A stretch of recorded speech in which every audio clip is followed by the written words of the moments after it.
I really appreciate the effort that Danan do to spread nutrition awareness all over the Middle East. I'm going to talk about the nutrition challenge in the Middle East and some story about my experience for the Middle East, in the Middle East, or in Egypt.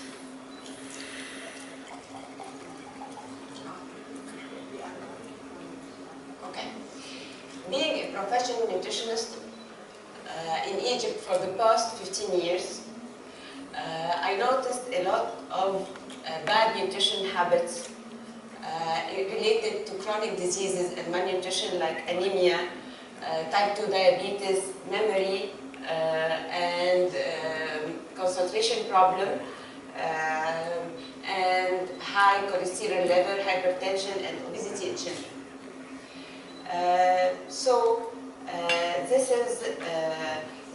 These things are related to the malnutrition in children. I would like to share with you a small story about a family, okay, that his kids have been suffering from hypoglycemia, bad memory, and obesity. The story of this family is that the mother came to me 3 years ago with her kid. He is Selim. Selim was 5 years and he's suffering from obesity, lack of concentration, and hypoglycemia, plus psychological problem because all his friends don't want to play with him and always telling him you are a fat person or a fat baby. Okay, so he was always alone and doesn't want to go out. So the mother came and we discussed some questions and some issues.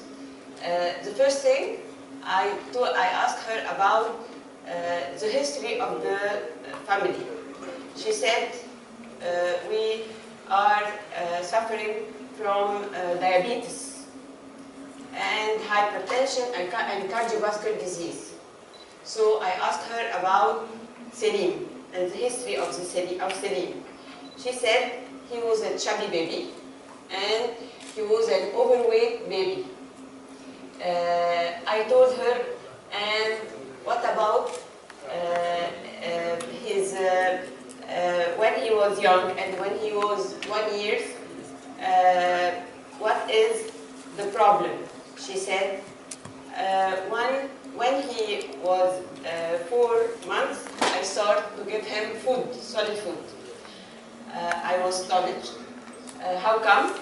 She said, my mother told me to give him solid food, yogurt and honey. This is a natural food, and mashed potatoes, and some food. So I asked her about the doctor. I told her why you didn't tell the doctor. She said, the doctor? How come? The doctor is for the vaccine. The doctor is for when he got sick, not for nutrition. The doctor doesn't have any time for this.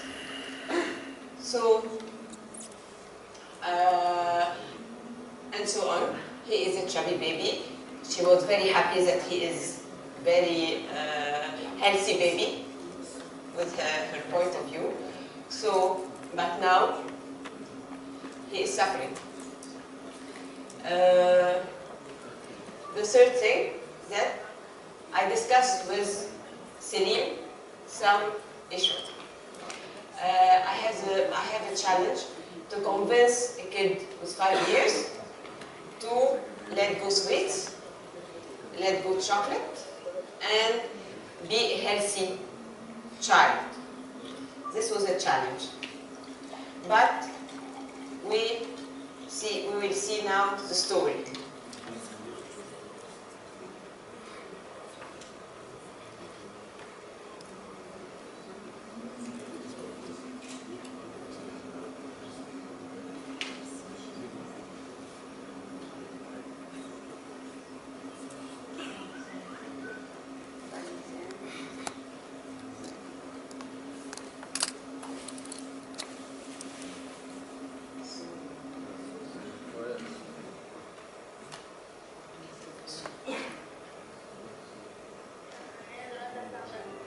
رابع ابتدائي انا كنت باكل جانك فود كتير جدا، وبعد كده قررت ان انا هاكل هيلث فود، وكنت مع والدنا باكل جانك فود كتير، يعني كنت اوفر ويت، ما بعرفش اعمل رياضه، ما بطلع. This is he was 5 years. Now he is 8 years. بنهج وكنت بحس ان انا دايخ على طول وعايزه انام، وفي وسط الدراسه ببقى عايزه انام جدا.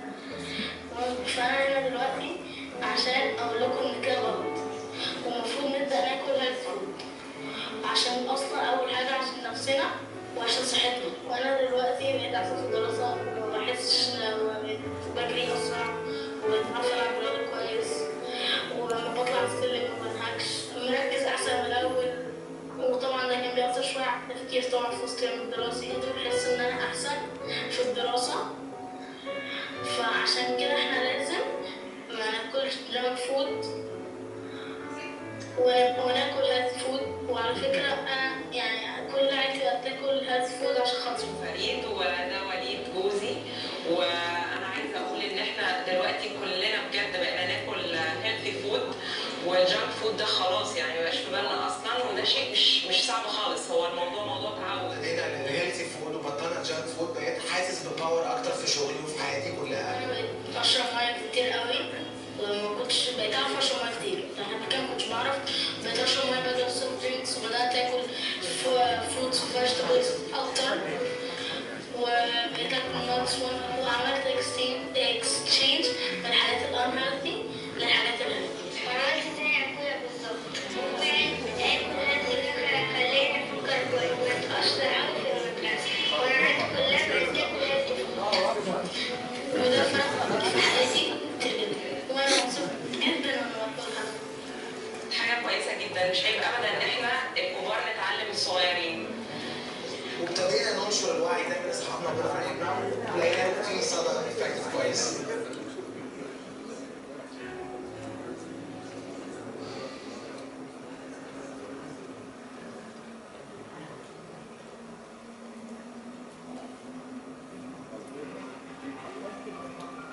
As we saw, they give up the bad nutritional habits for the healthy nutrition habit.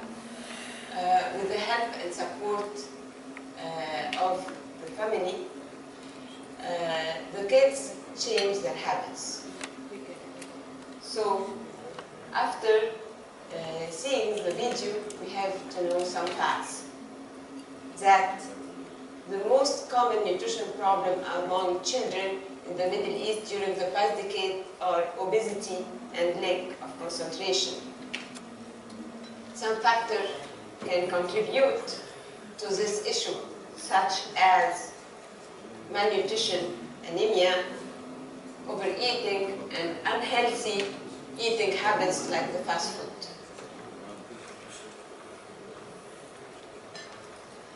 The children learn what to eat at their parents' table and after the doctors,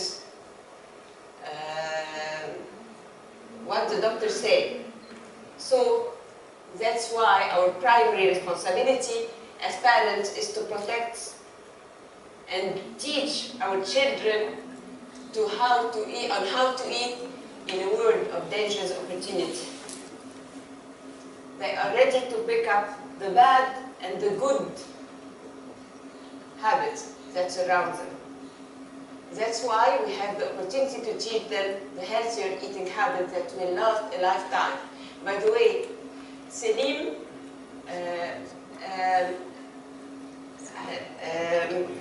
stayed in his weight and in his healthy weight for 3 years, and this is a challenge. He's not now he's a healthy kid, so this is a very good challenge and a very good thing.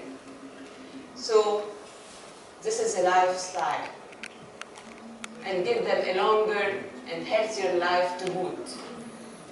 We cannot rely on the community or the media or the government to warn us against dangerous food we feed to our children. Everyone should start with himself and his family. So I would like to tell you some facts or some food that I give to Selim and I give to people that came to me and they have the same problem. All of us knows about the brain, that the brain is mostly made of fat. So to maintain the same membranes, the right issue of omega-6 and omega-3 fatty acids should be taken. And too little of omega-3 and too much saturated fat and trans fatty acid could stiffen the fatty acid membrane. So the seeds supply children with unpolluted omega-3 and omega-6 fatty acid, as they are rich in antioxidants, vitamins, and minerals. So, fish is a rich source of omega-3 and DHA. A lot of people thought that the fat fish is good, as plenty or contains omega-3. That's not true. The fatty fish is contaminated with mercury, so it's not good at all. So the fish fat and the other animal fats are contaminated with pollution, pesticides, hormones, and drugs. The flaxseed, sunflower seeds, sesame seeds, walnuts are examples of big brain food that can maximize human potential. The berries and vegetables are also rich in brain favorable nutrients. You know, the berries is very good, is a detox for the body. We can detox the body with the berries. The salmon, not only the salmon, no, the salmon, sardine, and mackerel. The essential omega-3 fatty acid found in oily fish are high in DHA, a fatty acid crucial to the health of our nervous system. The DHA is present in the nerve endings in our brain. The research has linked intake of fish to higher IQ and better vision.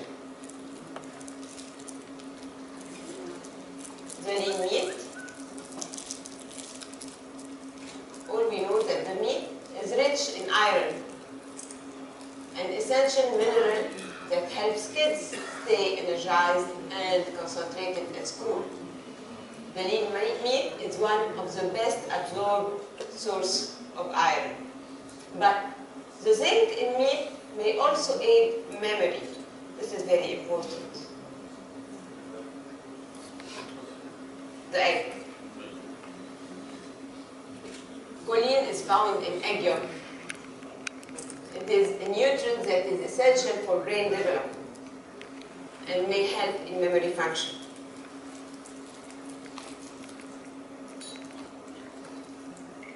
The yogurt. For me, the yogurt is essential after the age of 1. The dairy fruit are packed with protein and B vitamin, essential for growth of brain, tissue, neurotransmitter, and enzymes. Yogurt also contains vitamin D and calcium. And for me, I think, in my point of view, it's important and more important than the milk, because some people had the lactose intolerance and some children had the lactose intolerance, but the yogurt, they can eat yogurt. The corn, all the kids like corn, but they don't know how it's rich in thiamine, which is involved in enzymatic reaction central to energy production, and is also critical for brain cell and cognitive function. This is because thiamine is needed for the synthesis of acetylcholine, a neurotransmitter essential for memory. and the popcorn too. So we can substitute the chips and the snacks, the unhealthy snacks, with the popcorn. The broccoli. A lot of people in the Middle East doesn't know the broccoli. But the broccoli belongs to the same family of cauliflower and cabbage. So this family of vegetables are found to be rich in antioxidants, which have been linked to better memory and reasoning. The carrots. Not only the carrots, the sweet potatoes, pumpkin, they are rich in beta-carotene, an antioxidant that helps to keep the brain cells healthy and has been linked to better memory and reasoning. When it comes to whole grains, it's good.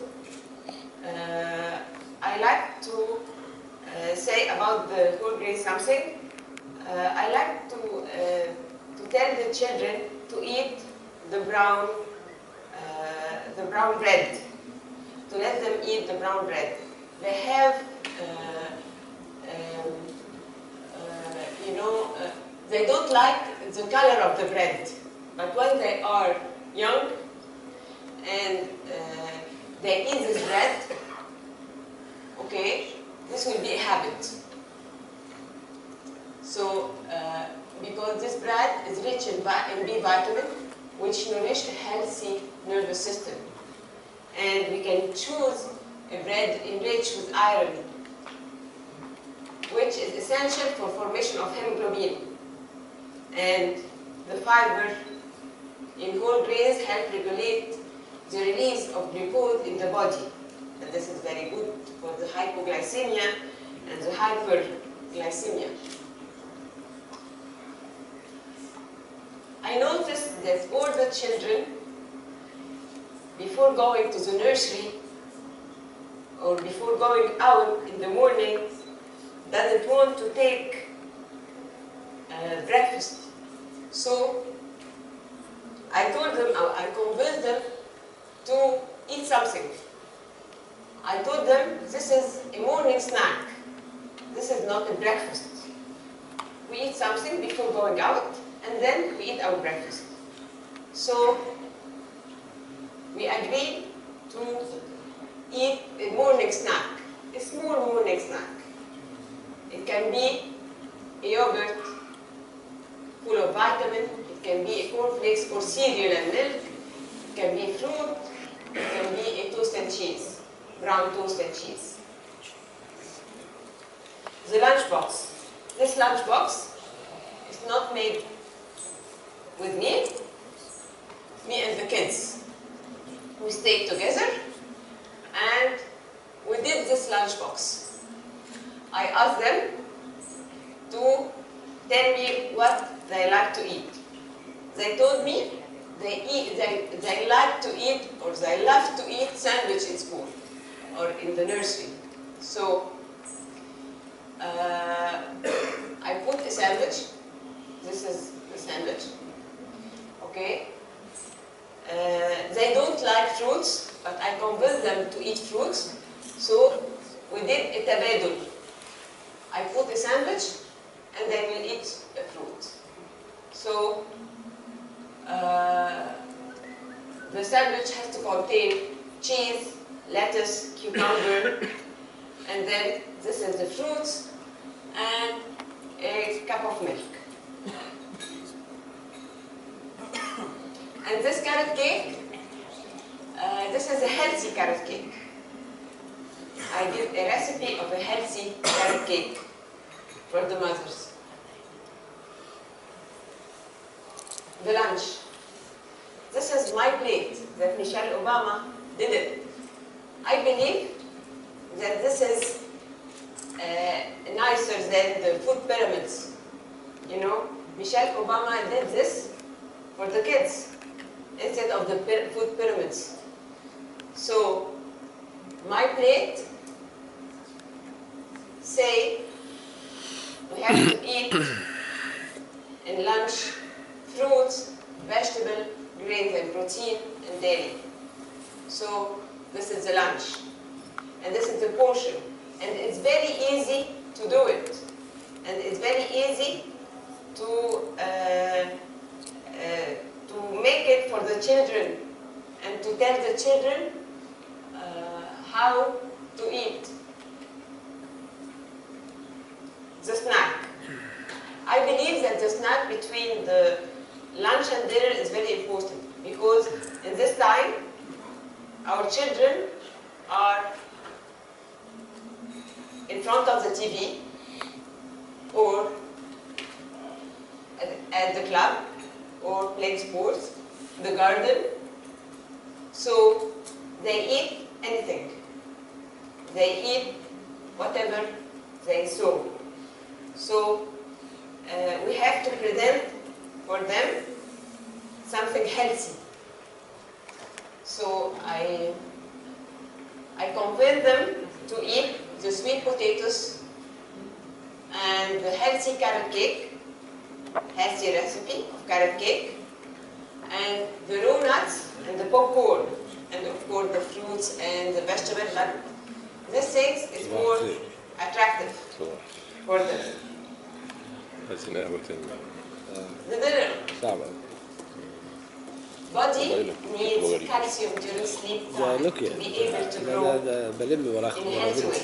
So the yogurt or milk and sandwiches, I think this is healthy.